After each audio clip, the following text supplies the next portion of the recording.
Mr. Horn advised me just a few minutes ago that he has an important announcement that he wants to make. He thinks that you might be able to. A few minutes, Mr. Horn. Yes, I just wanted to make one announcement. Just now during the break, a fellow came up to me and stated that he had tried to put some ads in a newspaper, and the newspaper editor refused to accept the ads.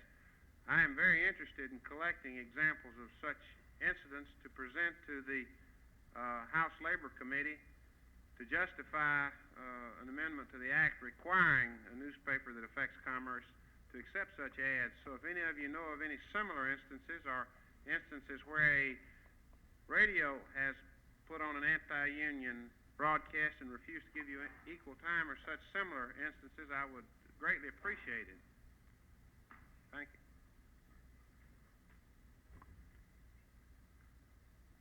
I have also been asked to make another announcement. We have several of our central body people present here today. They were invited to attend this conference. In some areas, they have been able to be very helpful in this matter of organizing. And one of our council presidents asked me to ask you, when you have a campaign going on in the area where we have a central body, that he would personally appreciate it if you would contact him. And he, in turn, would do everything he could to help you in your organizational efforts. Now, this applies in most areas where we have central bodies that are active. So when you have a campaign going on in one of the areas where we have a central body, it might be helpful to yourselves, really, if you made contact with the local central body people. Well, this afternoon we have a gentleman that was active, actually, in the trade union movement for a number of years before he passed a bar examination and began to practice law. And he's actually acquainted with a number of you, and you in turn, of course, acquainted with him as a result of your association with him in the old CIO days, so to speak. He actually served as an organizer on the staff of the Congress of Industrial Organization. He's been practicing law for several years. He lives in Gulfport now, down on the Gulf Coast, and he's handled a number of labor cases originating out of that area. I think it's probably, when was it, Knox, about a year ago, on the building trades case? We had several, he says. The one I have in mind is actually the Hattiesburg building trades suit a couple of years ago that was processed all the way to the Supreme Court of the United States. And this gets down to what we were talking about earlier about the National Labor Relations Act preempting the field, et cetera, et cetera. Yet we found employees and in construction jobs in particular going into the state courts getting injunctions, removing pickets. And when they finally got the thing dissolved, the job was finished and the union was out again. Knox has handled, of course, a number of other cases in addition to this one, but because of the importance of this particular situation of the building trades unions, we thought it'd be advisable to have him come up today and discuss this area with you. Now, even though it is a building trades problem, this matter of court injunctions removing peaceful picketing affects all of us. They could agree with that. So at this time, it gives me a great deal of pleasure to present to you Knox Walker, attorney from Gulfport, Mississippi. Knox? Ladies and gentlemen, old friends, old organizers, it's a pleasure for me to be here and to participate briefly in this deliberation. Claude has asked me to review briefly some of the experiences with reference to organization of unorganized workers in the building trades. We've had a great many problems with that, including NASA down in Hancock County, where there's several thousand people employed at this time. We had an experience in Hattiesburg, Mississippi about 3 or 4 years ago. As a matter of fact, that incident occurred in the last part of 1961, in which the refinery down there employed a local contractor for the purpose of participating in the work activity of the turnaround, which is conducted annually. That is the repair of the refinery. And this contractor brought in several hundred, as a matter of fact, non-union people. The local unions there, through the Building Trades Council, attempted to do business with this person, and he refused to do so. Now, in those kind of situations, the National Labor Relations Board will not take jurisdiction because of the fact that the job only lasts 15 days or 20 days. So the only alternative is to seek to deal directly with the contractor, and if he refuses to deal, then put the age-old picket sign up. They did that in Hattiesburg, Mississippi, after giving due notice, and of course closed the job there.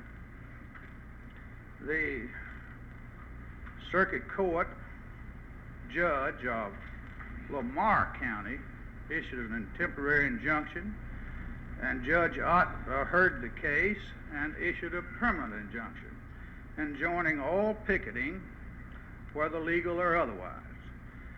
And of course, this oil refinery is in interstate commerce, and the work activity on that job at that time affected interstate commerce.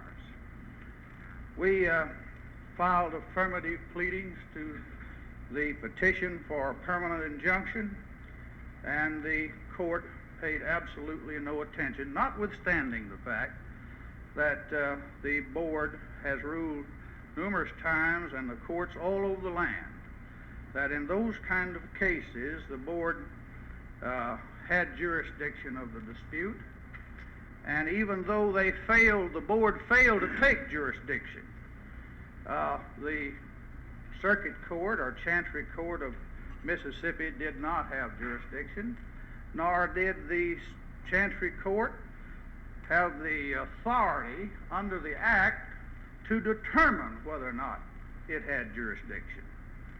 There's a number of cases in point.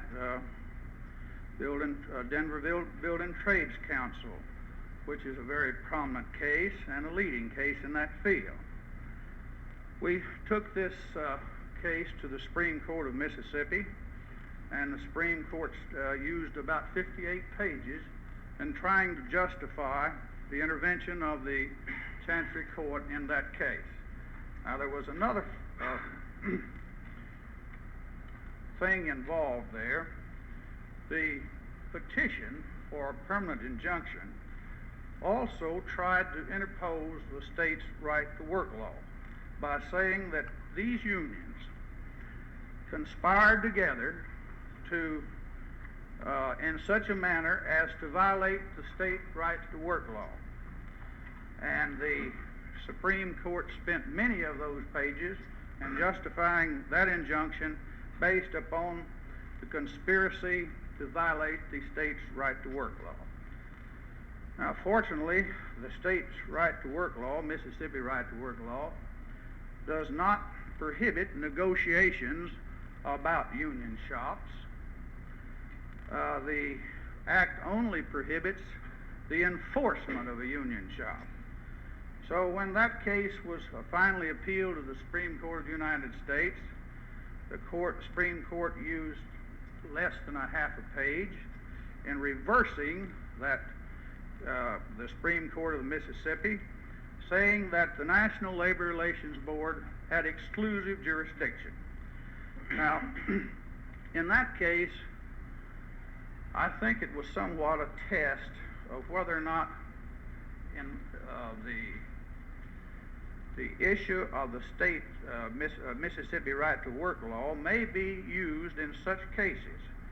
And I think it's pretty well laid to rest that even though there is a violation of the state right to work law, that the state cannot take jurisdiction if there is an issue involving interstate commerce and an issue about which the board has jurisdiction. So we spent a lot of time on that case. The job was over in 15 days, but we laid the rest the question there, I think, in Mississippi, whether or not these judges will follow it. Where a dispute involves interstate commerce, the state's right to work law is not applicable, or cannot be the justification of an injunction if there is a issue about which the board has jurisdiction. Now, we've had several other situations, one involving NASA immediately following this case. One of the electrical contractors on NASA got an injunction against the Electrical Workers Union for picketing that job. The court in Harrison County refused to issue an injunction. The application was made to the Chief Justice of the Supreme Court of Mississippi, and he issued a temporary injunction.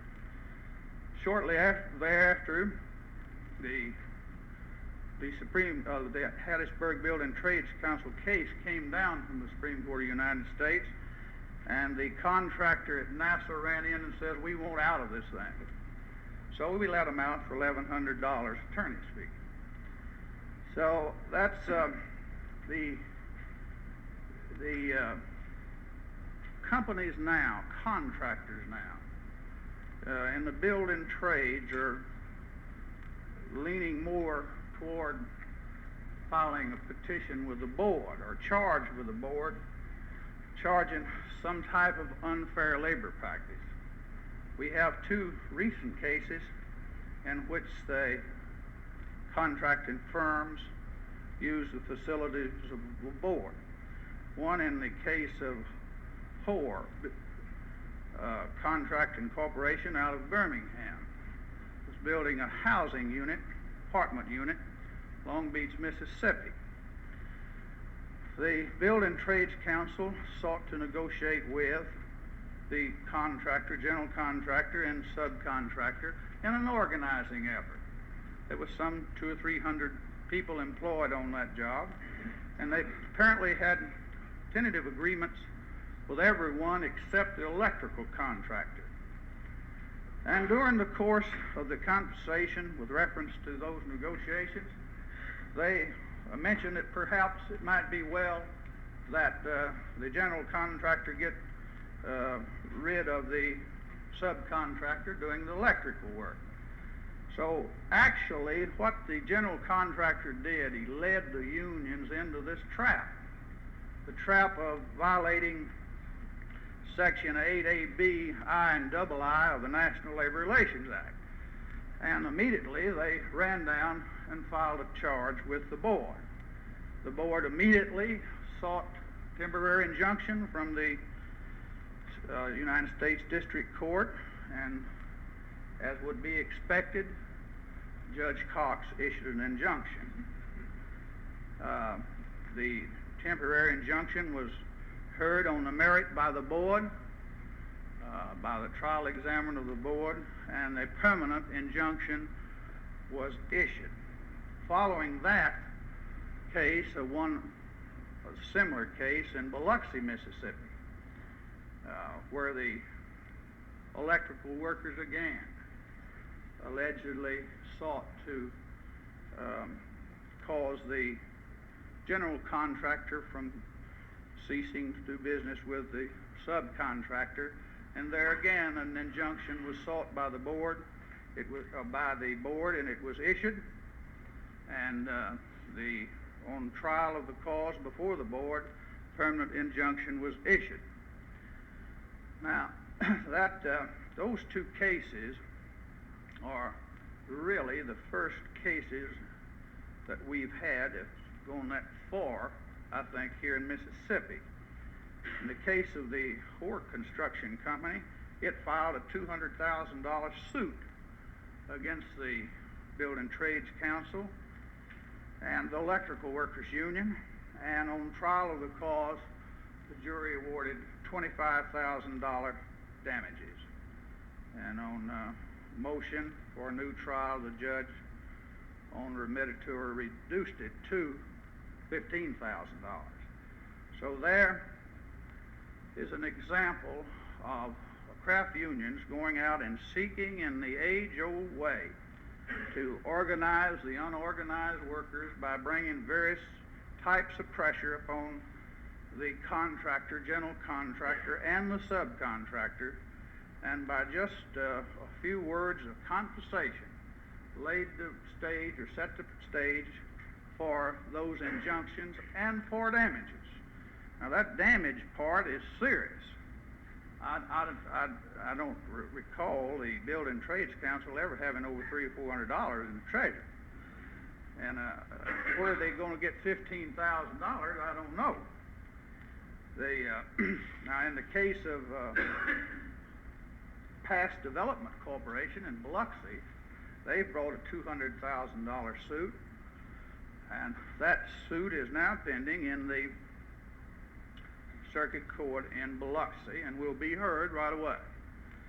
So the problems of the Building Trades Council have not changed appreciably since in 30 years.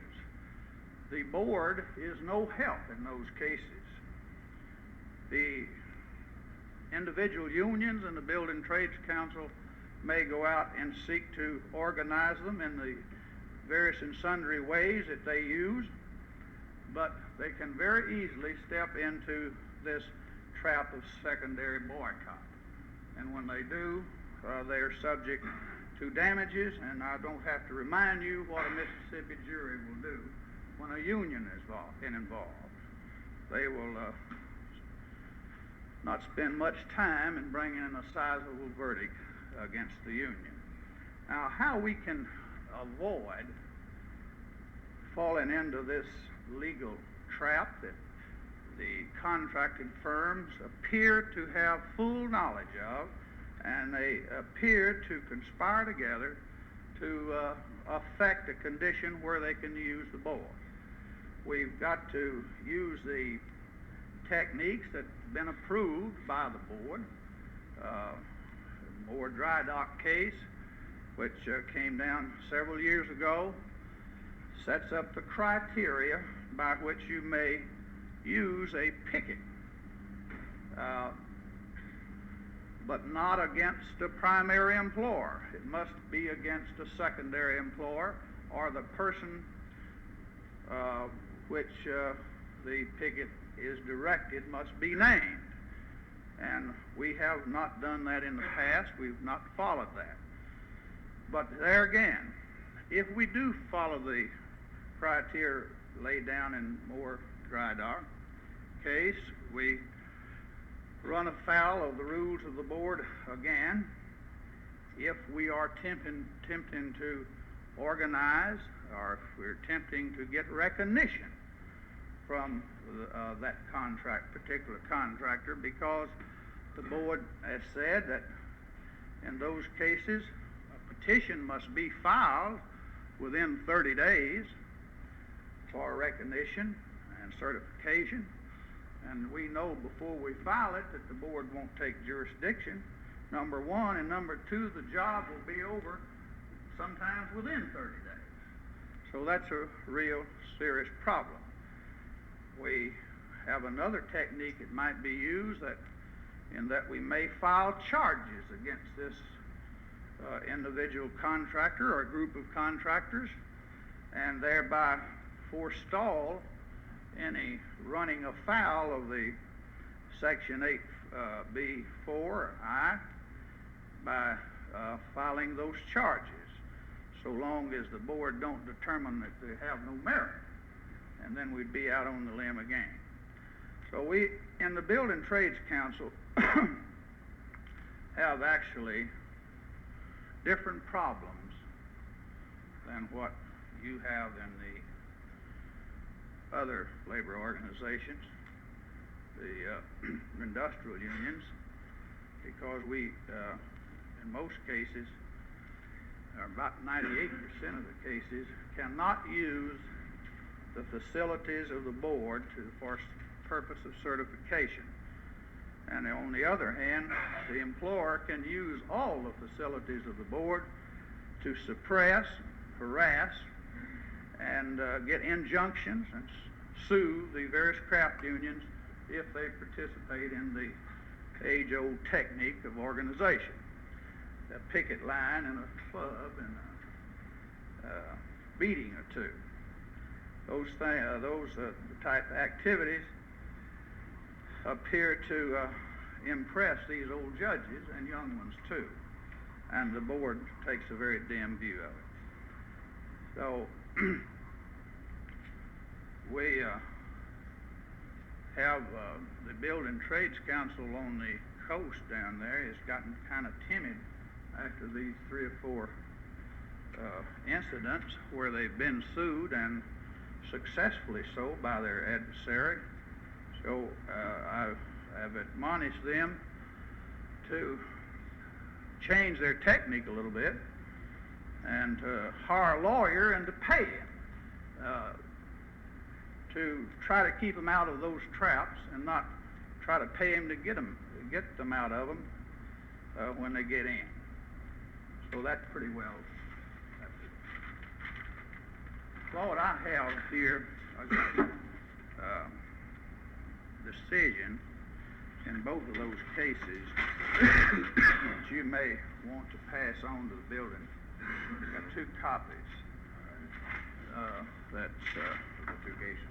Those 2 cases on the coast there. And I'll see these, and the representative of the Building Trades groups come up and get them. Now, Knox, sit down here. We're going to have a few questions, I feel reasonably sure.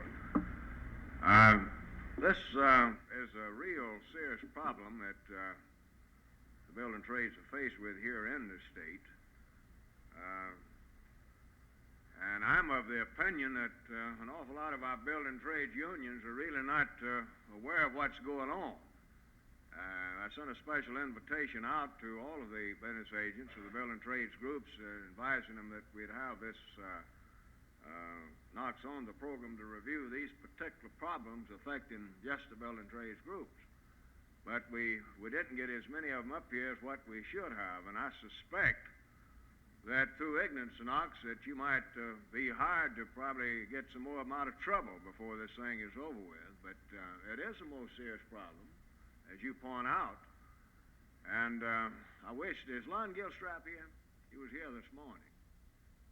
Business agent of 905 down on the coast, the IBEW local union involved. As Knox points out, that local union has been sued twice already, and there's a good possibility that there's going to be some more of our locals down there have to dig down and come up with some cash money to pay damages with. Do we have any questions from the floor? Come up here and state it on the mic, will you, Ransom?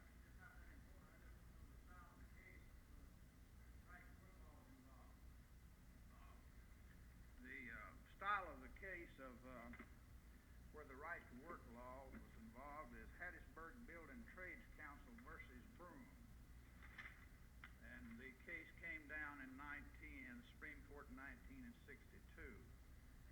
I didn't write down the number of it. We have any other questions? Now, your questions don't have to be directed at him. As I told him when we broke for coffee, if you have any questions that you'd also like to direct to Mr. Horn. Mr. Horn? Yeah, Mr. Horn has a question. I thought you was going to answer a question. Not really a question, it's just a comment that Knox might want to point out that there is presently pending a push to have Congress pass a so-called common-size ticketing bill, which will alleviate many of these problems if we're successful. And that's part of our package. We're probably going to make a broad-scale attack on the Labor Relations Act in the next session of Congress. And so, to some extent, it will be Let me- You want to elaborate on that? Some relief. You want to elaborate on that? Yes, that is the desire of those who are concerned with the amendments to the Act, and that would certainly solve many of the problems presented in this type of picketing if we could get the common size rule change. You might point out also that Come up here and get it in here. We want to get it on the record. one device you can use, it's not very effective. The best device is, of course, the common situs picketing bill, but it is now apparently legal to picket a general contractor to get a clause requiring him to hire only union contractors. At one time, this was thought to be a violation of Section 8E, but I believe that's fairly well established. You're probably more familiar. I haven't actually had a case in that regard, but I think that that is a technique, and then take him into court to enforce it if he violates the thing. It's still not very effective, as you point out. It's a difficult field. It's difficult because of this reason. You are caught trying to enforce recognition or force recognition on the employer by picketing. And unless you file a petition within a reasonable time or file a charge, then you're going to be faced with the board coming in within a period of 30 days. So that's the problem there. You may be faced with an injunction in those cases because you refuse to utilize the facilities of the board for certification of that unit.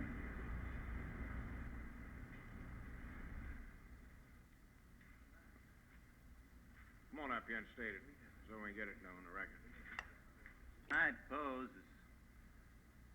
many times in the Building Trades Council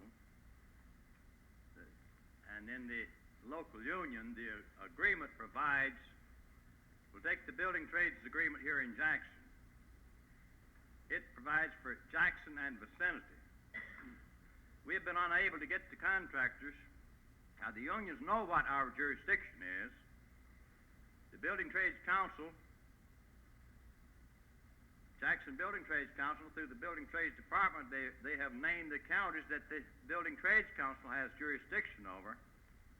But we've been unable to get the contractors that we negotiate with to designate the counties. Now, I'd like to know if it's possible that we could insist, and probably have to make some charges, to have the counties or the territory that we recommend, that we recognize, set out in that agreement. I don't know of any way, do you? I think you can bargain for it, but you can't require them to agree to it necessarily, unless you've got a board certification for a particular unit specifying that. We have any other questions? Come on, Ransom.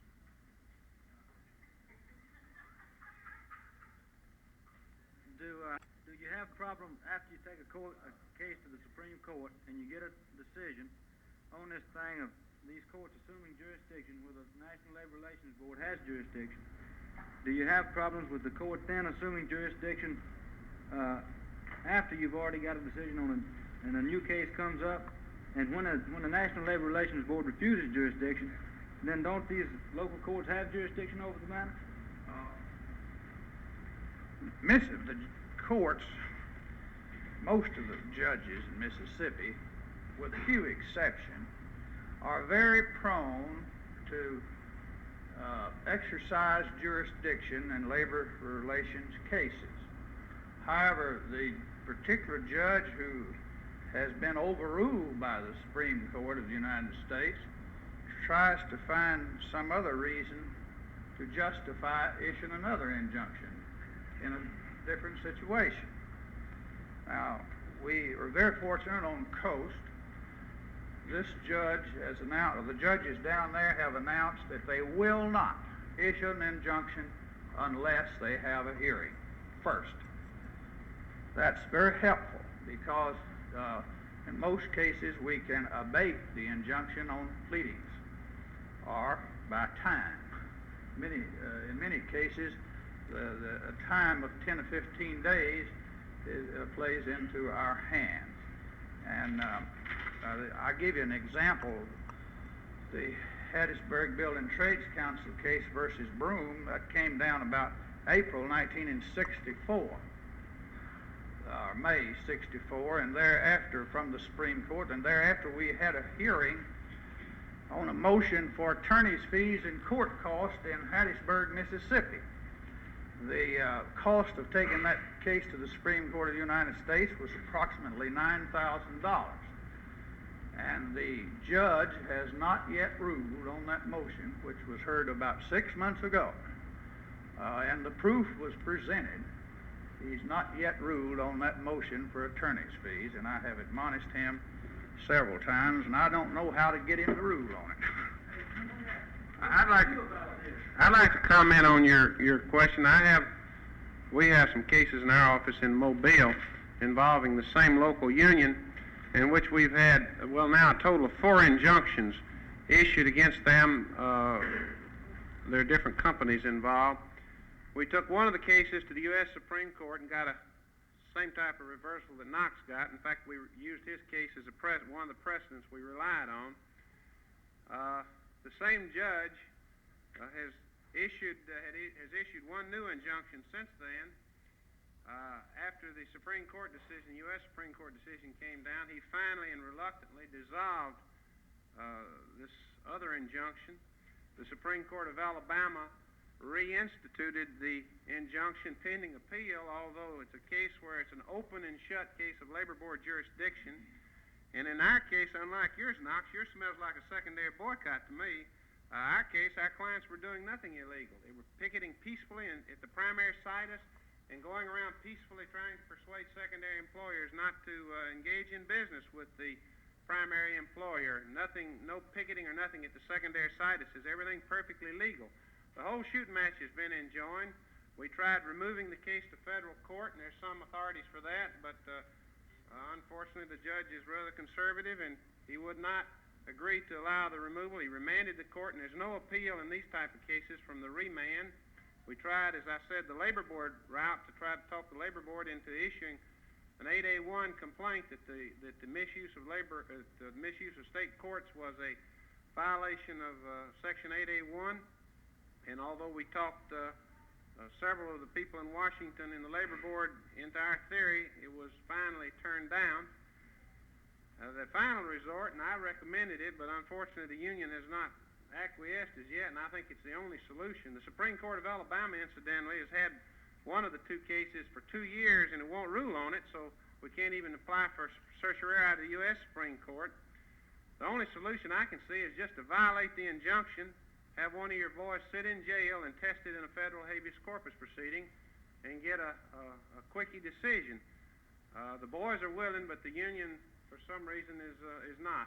And these are questions of policy as to what they want to do. I think that's the only remedy where the whole process is fraudulent, and I think that's the only word for the proceedings.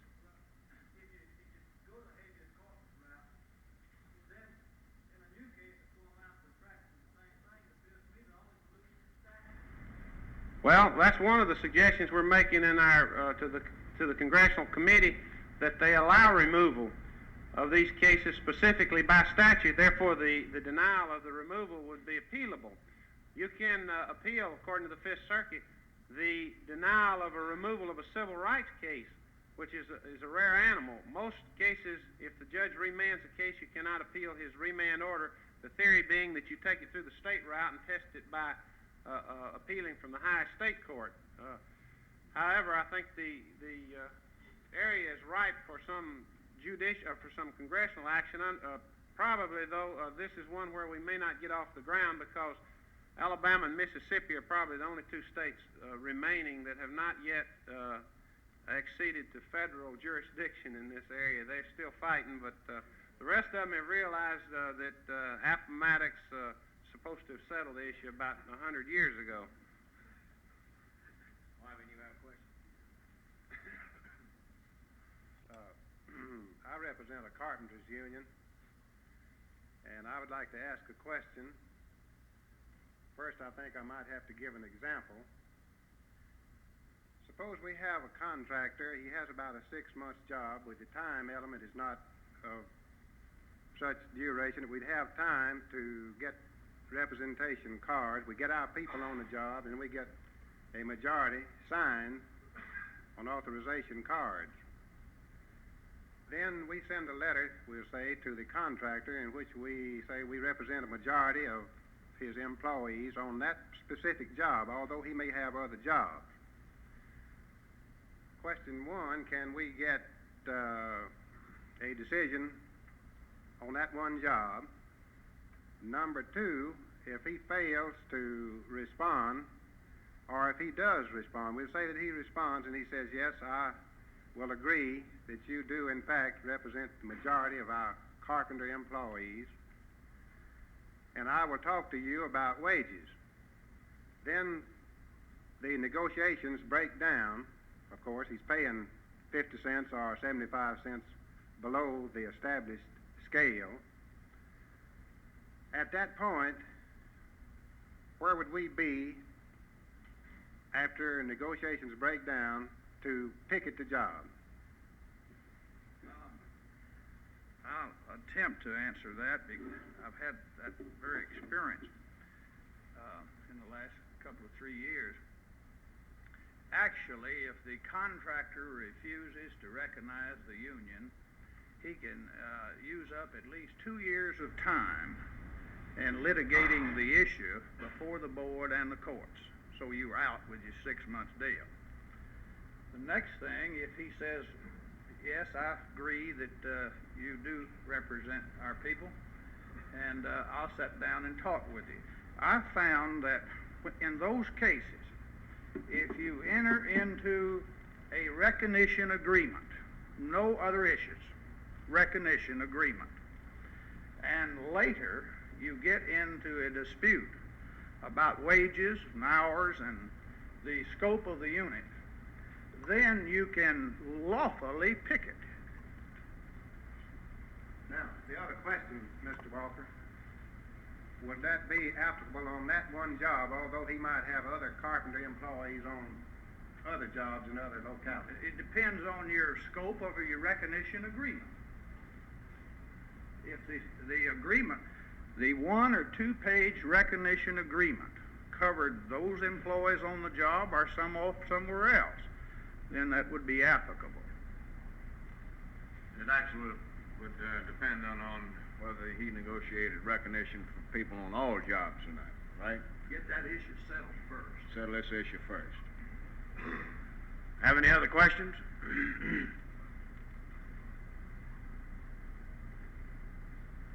This matter of injunctive relief, of course, is one that should concern all of us. This gets us down to the fact that we have got to become more interested in who sits on these benches in this state. For a number of years in Jackson County, we had an old judge down there that had a specialty and issued an injunction to remove pickets in Jackson County to make a difference whether it was a building trades job or not.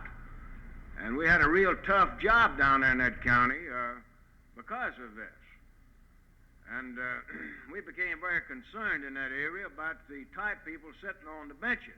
And this applies to Harrison County as well. Result is we've got some better people now on the bench. This, I think, is something we have to concern ourselves with throughout the state. I'd like to tell you an interesting thing that happened back in 1960 when we tried to ourselves go into court and get an injunction to prohibit the right-to-work referendum. We had Judge Corbin down in Jackson County, and Dixon Powell was attorney. Dixon's not here now, is he? He's left. Dixon had a brilliant idea that we should go to Jackson County and seek the court order from Judge Corbin in Jackson County, you know. Well, interesting thing about this thing was that I had personally sat down with Judge Corbin when he was running for the position and told him that we explained to him some of the problems we were having and that we would appreciate it if he was elected and granting a hearing before an injunction was let.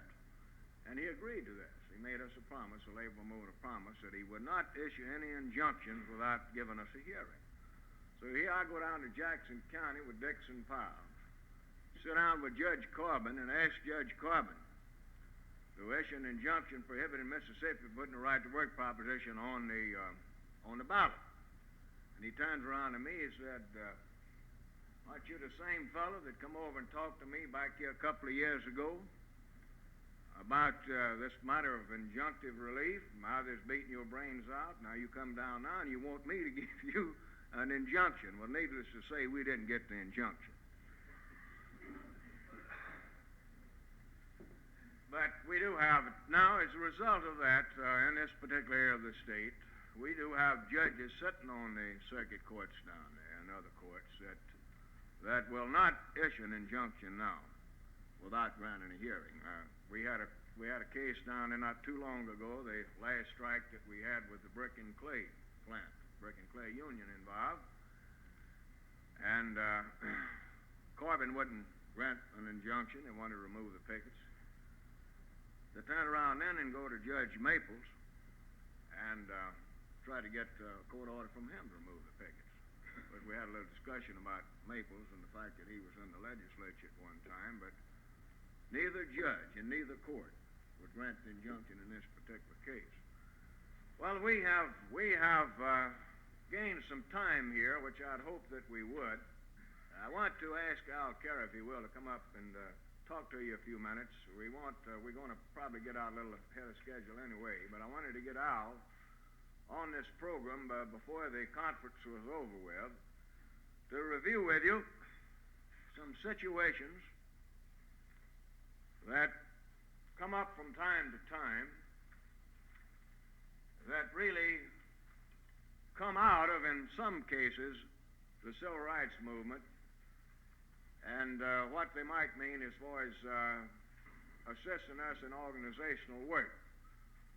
Now, I want to cite you an example of what I'm talking about and the need of being concerned about this area. All of you are familiar with what's been going on in Natchez, that the NAACP in particular has been demonstrating on the streets of Natchez. As a result of these demonstrations down there, a group of people came out of a laundry in protest over a worker having been fired for participating in the demonstrations. They walked out en masse when the employer failed to reinstate the employee. This was a laundry in Natchez. Most of them, about, I think there was 70-some people involved, 60-some odd of them were Negroes. Well, several days later, they contact me and want a labor representative in the area. Of course, we finally got somebody in, went down to check the thing out. It was a tough situation. The organizer winds up in jail and leaves town, so right now it's a tough one. I won't go into detail with you on that.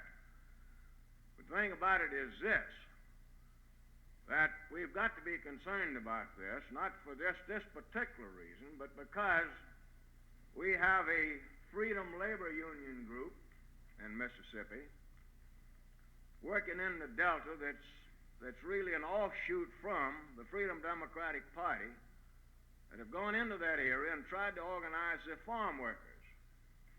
And if we're not careful in how we handle this situation, we're going to be in trouble with this independent type union that really can't do anything for the people, and we ourselves are going to be really on the spot before the thing is over with. This is the type thing that I want Al to come up here and get in and do it with you. And as I pointed out to you earlier, as the state grows industrially, it means that we're going to have more and more Negro employees in the plants.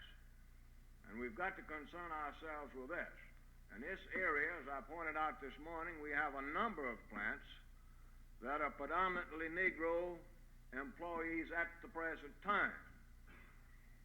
And I'm going to ask Al, if you will, Al, to come up and talk about this. I know we have a couple of examples to cite to you, at least one in Georgia where we come out with a local union and we wouldn't have had it otherwise. That is, provided that the proper lines of communication are established. Now, this is what I've told these people, that if they have a situation developed similar to the one in Natchez, for God's sake, send for the labor organizer before you take the people off of the job. They come off of the job and then send for a labor organizer to come in and try to help the people. They got the cart ahead of the horse. If they'd have sent for us a little sooner, Al, I think we could have done something with the situation. Okay? Thank you, Claude.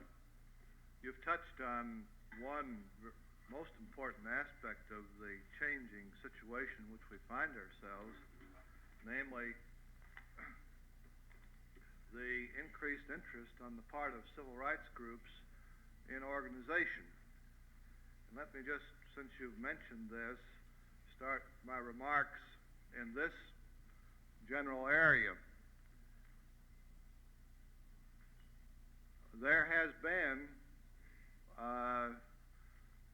for some time, a kind of general understanding on the part of civil rights organizations about the need for labor organization. That is, for as long as I can remember, if you sat down and talked with an NAA person or someone from the Urban League, or in more recent years with Southern Christian Leadership Conference or SNCC or one of these groups, they would understand as a general proposition that they should be, and their members should be involved in organizational activities, that there was a body of interest, a similarity of interest in certain of the objectives. However, more recently, this whole idea has grown very rapidly, and the reason being that as we move past the Civil Rights Act and as we get some of the implementation taking place of the Civil Rights Act, these organizations find themselves smack up against the whole problem of conditions and the whole need for union organization. And so you find more and more that in the meetings of these groups, they begin to comprehend that public accommodations doesn't mean much if their people are at the poverty or below kind of standing. They can't afford public accommodations to be open without decent jobs and decent conditions. And so you're getting a lot more of this. Martin Luther King has made a number of addresses to all kinds of groups, pointing out, for example, that fundamental to civil rights is union organization, so that this is developing. There are a whole series of state conferences of the NAACP being conducted throughout the South now, all this fall. And in every one of these conferences, a part of the program is specifically set aside to discuss jobs, equal employment, union organization, and all the ramifications of these things. So if there is this interest developing. In Mississippi, particularly in a group that Claude has already mentioned, you have on what might be called the left wing of the action groups among the civil rights workers, a determination already that the only course of action open to Negro workers is to organize independent, non-affiliated labor organizations outside of the family of organized labor. This was true we found in the Delta, for example. This has been true in a number of other specific situations here. An effort trying to be made, for example, to organize the domestics in the maids in Mississippi without reference to any connection with organized labor. And this, very frankly, is based on a determination by the leaders of these groups that the AFL-CIO represents the reactionary power structure in the state, that it is part and parcel of everything that is wrong in our state, and therefore we should have no dealings with this particular group. It is not quite clear. Some of them feel, have approached me and Claude and many other people, that there should be some assistance given to their organization by the AFL-CIO, and so far we have had some contact with these groups, have made certain suggestions as to what should be done. There's been not any real hard, fast work done with them, and you might have some questions about this a little bit later. But it seems to me we find ourselves in this kind of a situation that we can say, well, Freedom Labor Union, COFO, that's that bunch of wild-eyed nuts that really don't have anything to do with us, and turn our backs on the whole situation.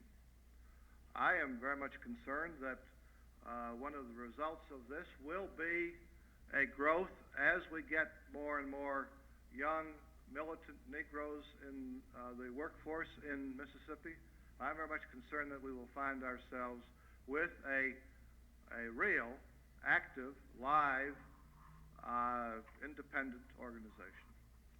The second, and probably more likely kind of situation, is that you will get the anti-union employers using the dissatisfaction with the AFL-CIO unions, using some of the bad, horrible examples as a device to drive a wedge between white and Negro workers, and frustrate organization in this particular way. And so that it seems to me we need to think a lot about this in the months ahead as this situation changes. I want, as an example of this, to read you a newspaper clipping which seems to me to be the classic example of what can happen to us as we approach organizing in 1965 on into the future. I'm reading now, this is a story written in a newspaper called the Southern Courier, which is published in Alabama, about a union organization campaign there. And I think it puts all the problem in this one brief story, and I want to read it to you. Coke Union loses again is the headline. The union lost the election at the Coca-Cola plant here in 1961 because it could not get Negro support. On August 18th of this year, it failed because it could not get white support. In both cases, the workers voted race, not economics. Protesting low salaries and long hours, a group of whites tried to start a union at the plant in 1961. According to Henry Jenkins of the Retail, Wholesale, and Department Store Union, the union lost the vote then because, quote, the company got the Negroes to vote against it, unquote. Many salaries at the plant are $32 a week, $29.66 take-home pay. Because of this, Willie Fuller and other employees, encouraged by SNCC workers, tried to organize a union this year. They hope to get some white votes in the election. Quote, we expect some support from our fellow white workers, even though the idea of trying again to get a union came from the Negroes, end of quote, Fuller said several weeks before the vote. After all, he said, $1.25 an hour and a 40-hour week benefits some of them too.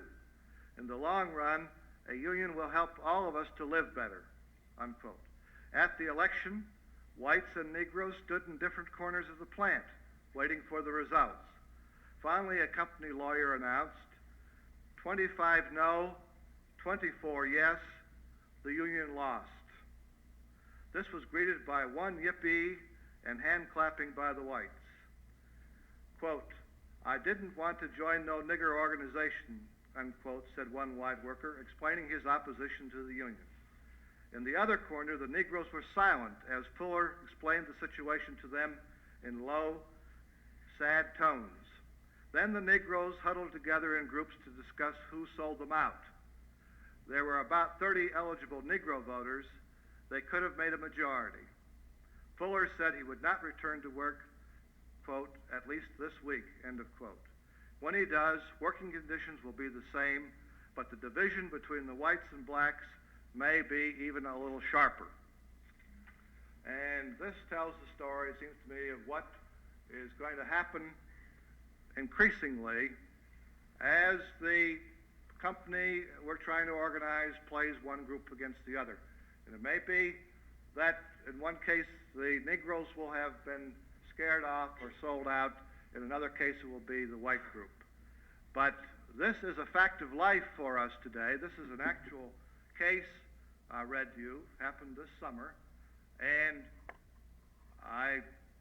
it is my considered judgment that it is going to be a commonplace experience unless we can do some specific things to move off of dead center where most of our organizations now find themselves.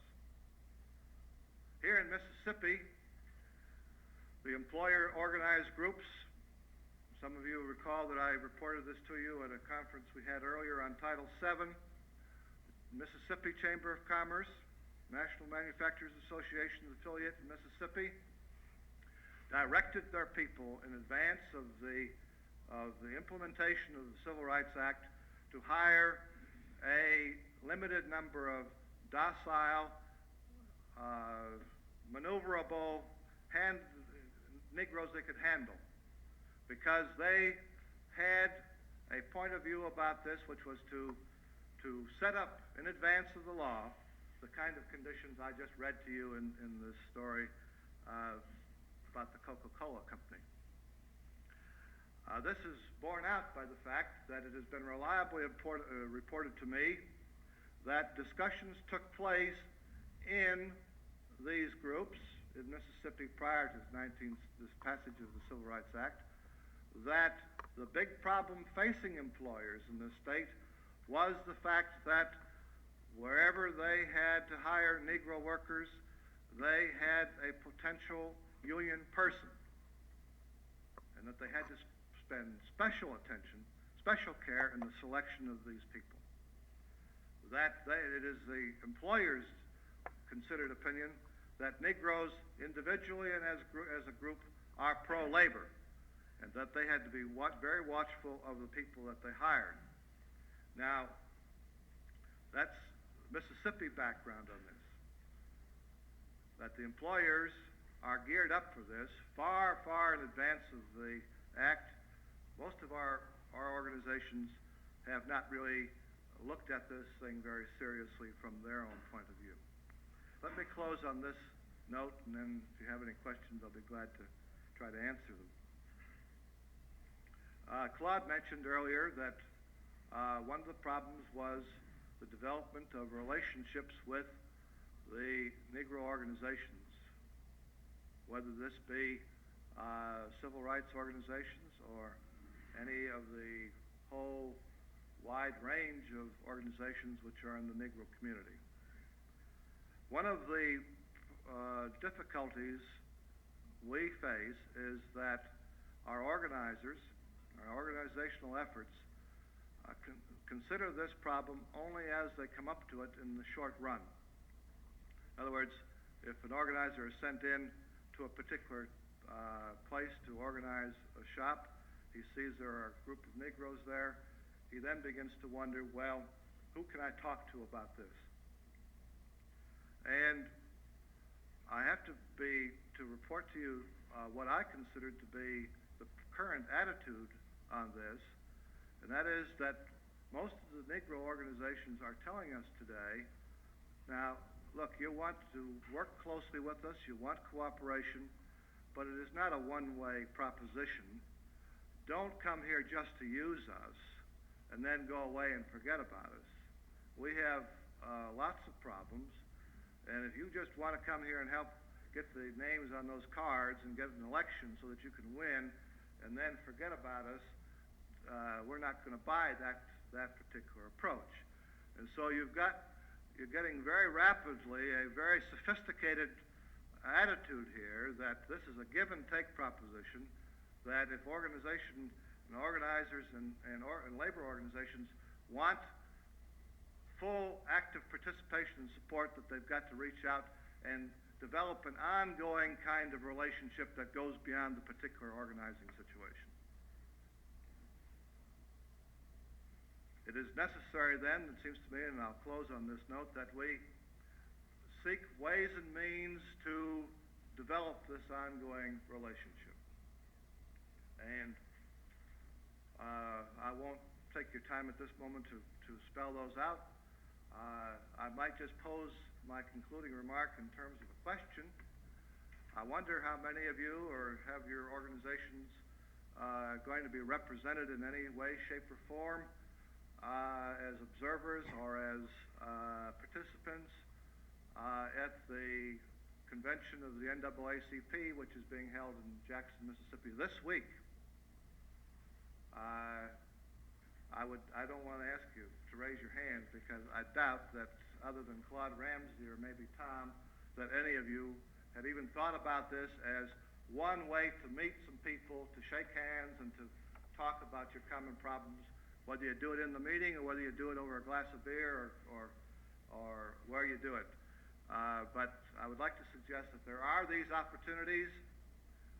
The leadership of the NAA and all the civil rights groups need some of the practical know-how that we have. They're anxious for it, and I think that you will find many of them receptive to talking about the problems of jobs and conditions and how you organize a union and all the practical kinds of things that you've been doing here today. So I see this as something that we cannot avoid. I hope that you will give it some thought in the days and months ahead. Thank you, Claude. We got questions? Director Dow?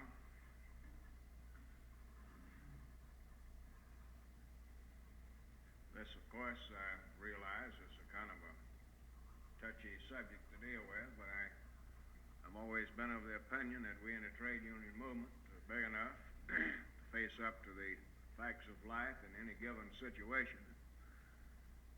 That's what I've been trying to do since I've been president of this organization. It's been pretty rough on occasions when we start dealing in this question of race relations.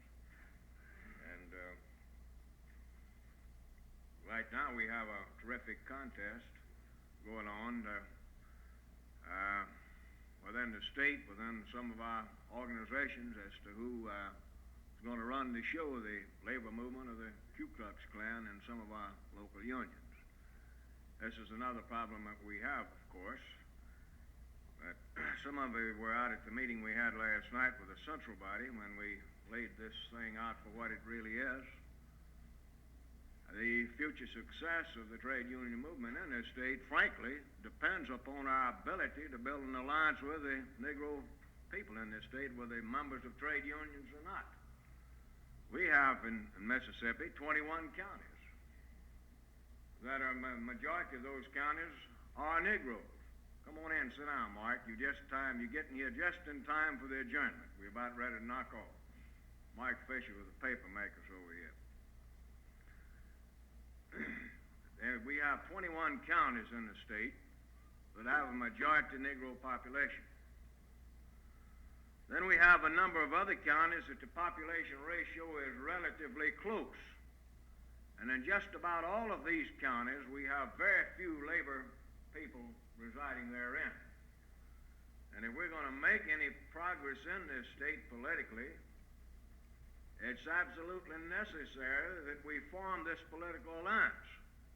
And this is what we've been working on, and it's been tough, I know, to get the message across to some of our people. Some of them are coming around more all the time. But if we're going to make progress in the state, this is a route we have to take, even if it means we've got to take some of these Klansmen on occasion. I suspect, Al, that I will make an appearance before this group that you're talking about to talk about this particular thing. I think it has to.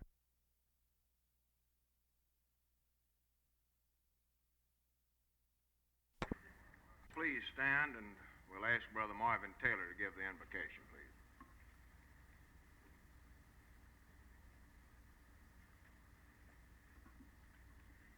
Our Heavenly Father, we thank Thee for the night's rest and for the dawn of this new day, and all of the blessings and opportunities that it will afford us to serve Thee. We thank Thee that it's appropriate to call upon Thee in all the circumstances of life in which we find ourselves. We come together this morning in what we believe to be an important phase of our lives and of our activities. And we would pause to pray Thy blessings upon us and upon all of the activities of this day. May we go from this place better prepared to represent the people that are looking to us for leadership in the economic field. We trust that Thou will bless us through this day and guide us in all our activities, in all our aims and our ambitions, in accordance with Thy holy will. In Jesus' name, amen.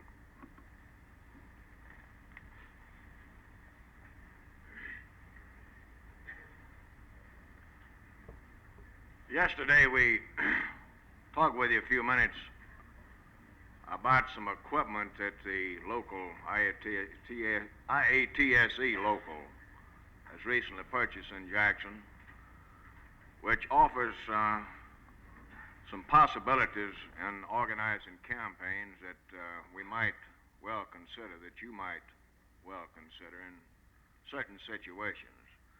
We have the president of the Jackson local here this morning with Brother Kerger, who is also a member of the local, who I understand is a technician in charge of the equipment. So I'd like to ask Brother Carroll to come up here and talk with you a few minutes about this equipment, and he'll probably want to ask Brother Kerger to elaborate on it also. Brother Carroll. Brother, I want to thank you for giving me this time. We work with CBS, NBC, ABC as sound men and electricians, and also the cameramen with these crews belong to our organization. We saw a need for a complete newsreel equipment in this locality for several reasons. The main reason is that sometimes they fly these cameramen in and they haven't got time to bring their equipment with them. And they just catch a plane and fly in, and we got the equipment here to run them. We've got a complete set of professional newsreel equipment here in this locality for their use, and they know it, and they're very happy that it's here. Sometimes their equipment breaks down, and we can help them along with it by renting them just a part of our equipment, just a part that they need. But Brother Knight, he's a member of our local, and he attended our last meeting, and we were explaining to the members about our new equipment, had a discussion about it, and Brother Knight suggested that maybe some of y'all would be interested in, from time to time in your organization work, having a moving picture, moving picture record of what was going on around the gates, and some of the sheriffs maybe were trying to run you over, beat you up, just the general thing that happens around the local citizens. I was down in Natchez last week on the civil rights thing. We do a lot of that with these newsreel companies. And somebody come along, and the niggers was marching around the city there, the downtown area, and some local citizen had tried to run right through the crowd. And well, the cameraman right away, he took a picture of that. Well, the FBI wants that picture. I mean, they searched through all of this film that the newsreel people take, and a lot of it they can use in the future. We thought that maybe the same thing may go for the different organizers over Mississippi in this area. Sometime you might expect trouble, and you'll want a cameraman there to make a record of it, and take pictures of it, moving pictures as well as sound. You can get sound on film, and we also have tape recorders and stuff like that. And we thought that you should know about it, and I want to thank you for a couple of minutes here that you give me. I know you're busy, but in the future, if you have any need for this equipment, I want to let you know that we have it here locally, and it's available to you. And I'd like Brother Kuriga. He's a technician that operates this equipment, and if there are any questions, you can hide and all that kind of stuff in a truck and take the pictures, or you can do most anything with it, conceal it in any way you'd like. It's very portable. This is Brother Kuriga, one of the members of our organization.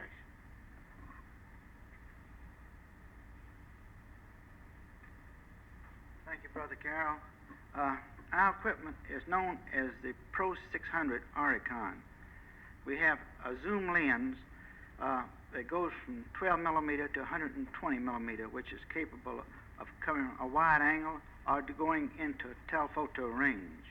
So that means you could pick up a wide coverage, or if you wanted to get someone at a distance in a telescopic type of picture, we are capable of doing that.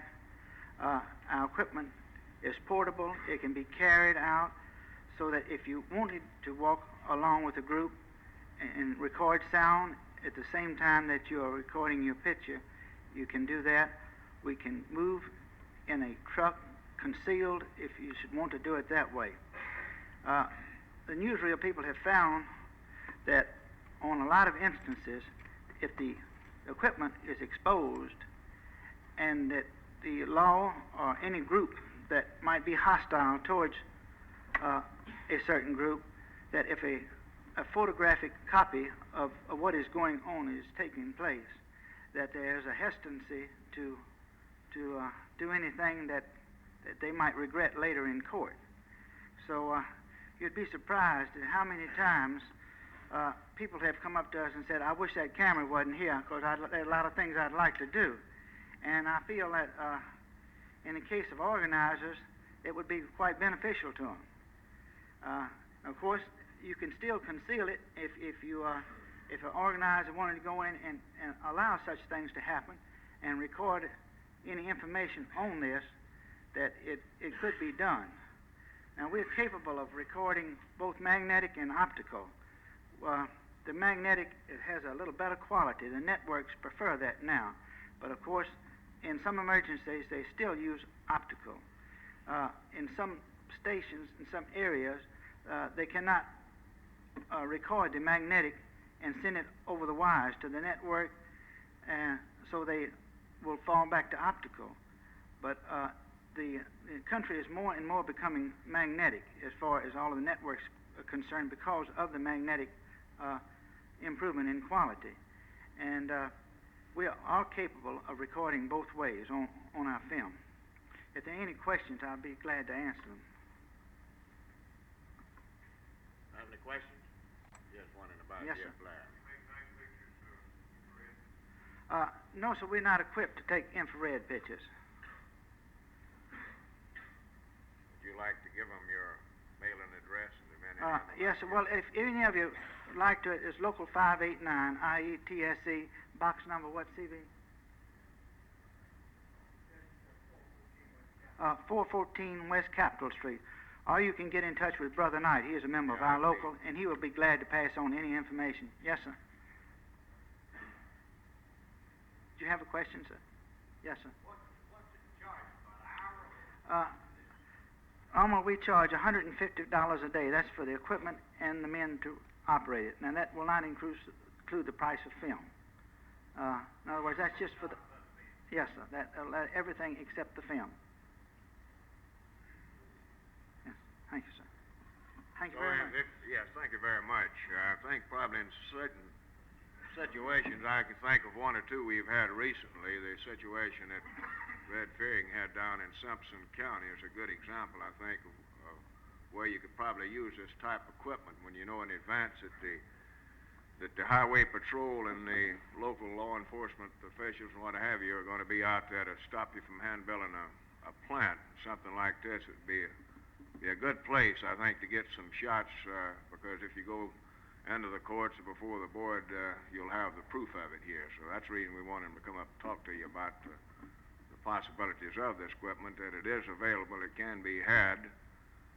And if you feel, and when you get into a situation that you would like to have the services of Brother Carroll and Brother Kerger, just contact Brother Knight, and he'll in turn get them in touch with you. Well, we have with us this morning, thank you, Brother Carroll, we have with us this morning Mr. Dixon Powell, a Jackson attorney, who's done considerable work for various unions, international and local unions. We've asked him to come over this morning to review with you libelous campaign material, the need of avoiding libelous material when you're in an organizing campaign. Of course, Dixon probably going to talk about some other things as well. But this is the main thing that we wanted him to talk to you about, because some of our unions have actually got themselves in trouble by ignorance of the law and some of the campaign material they put out. Dixon is an old hand. Most of you know him, I think. So it gives me a lot of pleasure to present Mr. Dixon Powell to you this morning.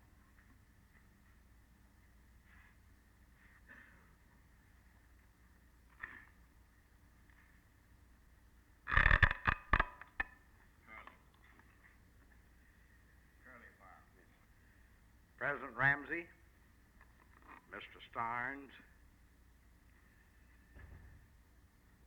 ladies and gentlemen, an ancient philosopher once wrote, "This I saw, and much of it I was." As I look out here and see old and familiar faces, I'm reminded of what that philosopher said, because most of the labor history that's been written in the state of Mississippi have been written by those of you sitting in this room. I think I'm a pretty good lawyer, and as proof of that, J.B. Hanna and Ed Blair are both out of jail right now. I will have to confess to you, in the years past, it has taken some doing to accomplish that. As the President announced to you here, I am to speak to you on the subject of libelous material. With your permission, I will limit the scope of this subject to the effect of libel and slander with respect to representation elections. I am pretty well convinced at this time that management has embarked upon a campaign to utilize the common law actions against labor unions and their organizers in all organizational campaigns by filing suit against the union and the organizers for libel and slander in any organizational campaign. Recently, we have had some experiences along that line here in Mississippi with the IBEW organizational attempt in Simpson County, Mississippi. Two editors of the paper filed suits the day before the election for in two suits against IABEW and against the union organizers and certain of the union supporters. They did that. They named the local supporters in this thing to keep it out of the federal courts, of course, and it defeats the diversity of citizenship. And they did this right before the election. I'm convinced it had a great effect upon the people as they voted, because they're figuring if they got associated with the Union, they might get sued. And by the way, Red Fearing, who is here, I think, or was a while ago. Red, are you here? Stand up, Red. I want them to see you. There's a man that I think that you ought to look at in here, because he's been sued twice in the same day for over $100,000. And he's almost certain to lose this thing. So I want you to see if he, in the lower court I'm talking about, I want to see if he can pay off when it happens. This is, all of you are going to be faced, I think, with these type of lawsuits. Red Fearing just happens to be the first one. There are 16 cases that I am aware of over the United States at the present time of this type. 2 of them are here in Mississippi. 14 of those cases have been moved successfully to the United States District Courts. In Mississippi, they moved them back to the state courts. I know you'd be surprised to hear that. I just thought I'd let you know. 14 of the 16 cases I know about are being held in the United States District Court pending the United States Supreme Court's decision along this line. But here in Mississippi again, they decided that was something that ought to be in the state court. So Red Fearing gets to face a Simpson County jury. Well, a lot of people are taking bets on just how much it will be, the judgment will be. It's not a question of whether you win or not in the lower court, it's just how much. The betting is down there they're going to set a record in Simpson County on Red Fearing will have the biggest judgment ever granted in Simpson County against him, and I'm taking bets on that too. I think it will. And I'm his lawyer.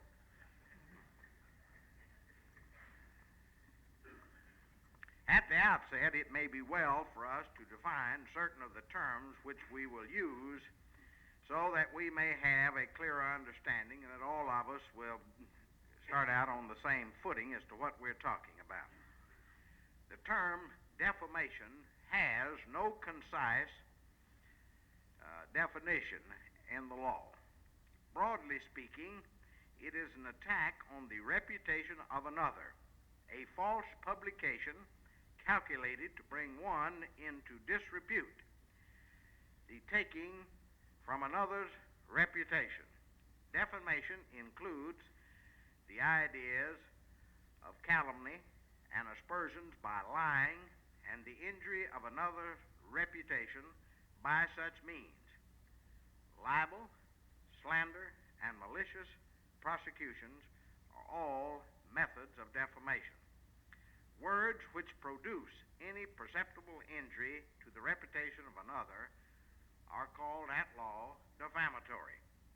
A definition of libel which has frequently met with approval is a libel is a malicious publication expressed either in printing or writing or by signs and pictures tending either to blacken the memory of one dead or the reputation of one who is alive and expose him to public hatred, contempt, or ridicule. In its most general and comprehensive sense, it may be said that any publication that is injurious to the reputation of another is a libel. Now, fighting the Union in Simpson County with Red Fearing talking about you is not calculated, in my opinion, to injure the reputation of anybody in Simpson County, and it may enhance it. So I'm going to look with a great deal of interest to see how those 2 plaintiffs down there prove that IBEW injured their reputation. The word slander is the general and original word for all kinds of defamation. And at an early day in the history of the common law, the term applied both to oral and written defamation of character. In modern usage, the word slander has been limited to defamation by words spoken. And in this sense, it may be defined as the speaking of base, defamatory words which tend to the prejudice of the reputation, office, trade, business, or means of getting a living of another. Libel is expressed by print, writing, pictures, or signs, while slander is expressed orally and is limited to defamation by words spoken. I may announce at this time here that I have no objection if something is not clear to you, or if you're not understanding what I'm saying, if you interrupt me and ask me any questions. And knowing some of you here, you will even argue with me about it, as you usually do. And I don't mean to imply that Ed Blair ever argues with anybody, but he considers lawyers just a necessary evil in here, who tells him what he can't do, and he says never tells him what he can do. Well, no lawyer that I know of would be foolish enough to tell Ed he can do anything, because if there was a man who, if you gave him an inch, would take a mile, he would be that one, and he would go right into the police station and say, my lawyer told me. My lawyer told me. So I always take a negative approach with Ed. In order to create liability for defamation, there must be an unprivileged publication of false and defamatory matter about another, which is actionable per se, or is the legal cause of special harm to another. Liability is determined by the law of the jurisdiction in which the publication is made. As a general rule, words written or printed are libelous per se if they tend to expose a person to public hatred, contempt, ridicule, or disgrace, induce an evil opinion of him in the minds of right-thinking persons, and deprive him of their friendly intercourse and society. Presently, there seems to be a trend on the part of employers and those persons who tend to assist employers to defeat the attempts to organize the employees of industries in a particular community in Mississippi and over the United States, to utilize the common law actions of libel and slander directed against the unions, their organizers, and those adherents who are supporting the union in the campaign in actions growing out of representation elections. Under the National Labor Relations Act, the National Labor Relations Board is empowered to conduct representation elections to determine the wishes of the employees of an appropriate bargaining unit as to union representation. Like pre-election campaigns in the larger society, there is a tendency in representation elections to utilize exaggerations, misstatements, half-truths, falsehood, all categorized and justified by the party making them as campaign propaganda. And I want to pause right here and say that Red Fearing never exaggerates, he never uses a half-truth, he just doesn't do it.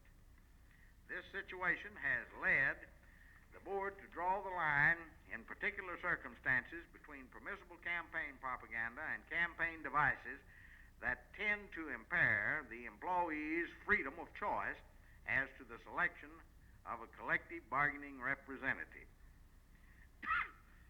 Excuse me. The corrective function of the board is premised on the philosophy that in representation elections, it is the function of the board to provide a laboratory in which, the experiment to determine the uninhibited desires of the employees may be conducted under conditions as nearly ideal as possible.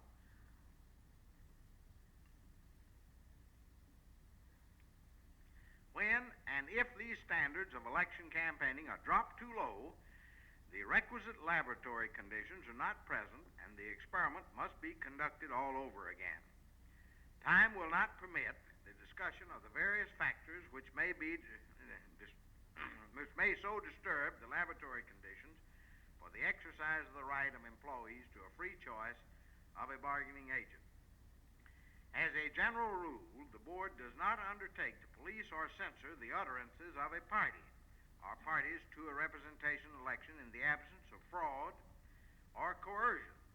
This is because election campaigns are characterized by prattle rather than precision and exaggeration, name-calling, inaccuracies, and to some extent deliberate falsehoods are sometimes permitted transmitted as usual electioneering devices and campaign tactics. However, the board and the courts do not condone conduct which creates an atmosphere rendering improbable a free choice of collective bargaining agent by the employees. And on the objection of any party, it will invalidate an election conducted under such circumstances. A question that comes up before the board in such cases is whether the pre-election propaganda has lowered the standards of campaigning to the point where it may be said that uninhibited desires of the employees cannot be determined from the election. Yesterday I heard a lawyer say here, with reference to the First Amendment, that it was an editor's right to print what he so desired in there, in his newspaper, especially in his editorial columns.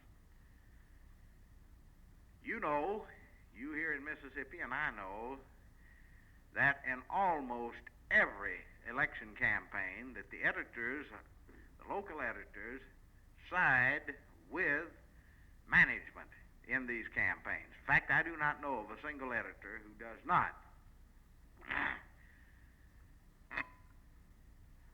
That is, as long as he has no connection, I think that probably is a right of freedom of press under the First Amendment.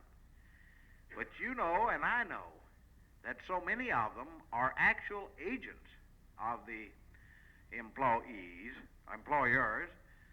and when they write these things, they are writing not as newspapermen, but as agents who are taking a partisan part in this election. Now then, our job, and is a difficult one sometimes, is to show that element of agency. And in this case down here in Simpson County, we charged that the newspaper editors down there were a member of Universal's advisory board, and they are, and we proved it. But we filed charges, and the board came in, they were unable to find it. In fact, I've come to the conclusion that some of the board agents that are investigating here in Mississippi now cannot find anything derogatory to a company unless the company confesses it. We have been utilizing the devices of filing other lawsuits where we have the cause of action. For instance, in this case, we filed a civil rights suit that they wouldn't let Red Fearing come into Simpson County. And we said on the Constitution that Red Fearing and Wally Wycliffe and the other IBEW organizers had a right to come in to Simpson County and communicate with the employees. The police officers, deputy sheriffs, highway patrolmen were all preventing him from doing that. In fact, a mob came to his hotel on May the 24th last year and gave him 12 hours to get out of the county and not come back, representing themselves to be citizens. And there was a constant stream of vituperation on the part of these editors against the union and its organizers. They said, we don't want gangsters and Hoffas and Becks in Simpson County. At the same time, the president of the company that they were writing for had a long police record. I've got it. In fact, we put it in the record. So we filed this civil rights action and took the depositions of these people. Now, let me give you an example here how these things can be done. We can't lie down.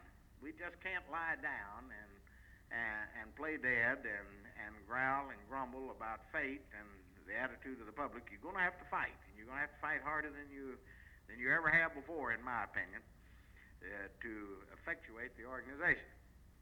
In taking the deposition,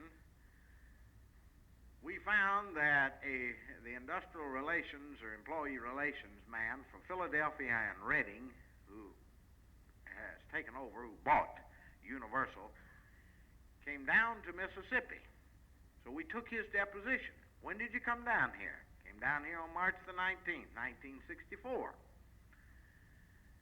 What did you come down here for? Well, we came down to see what was going on, look over our properties, and talk to the management about this thing. Where did you meet? We met at the patio club. Who was there? Well, he named over a group of them. Among them was one of the editors that has filed this suit that has been giving us so much trouble. Now then, the editor was there. Why was he there? That's what we wanted to know. Why was this editor there?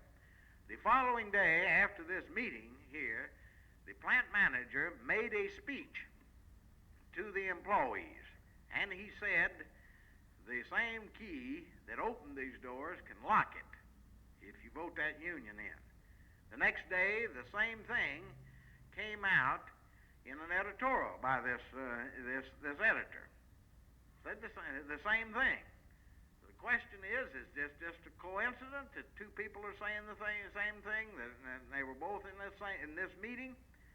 No, I think not. I think the court will hold, I think the board will hold, that editor down there went down to the patio club and met with these people for the purpose of helping this plant manager write the speech that he was making and to use it in the editorial. He therefore becomes an agent of this company. Now, the board was unable to find that out by going and asking questions of its own.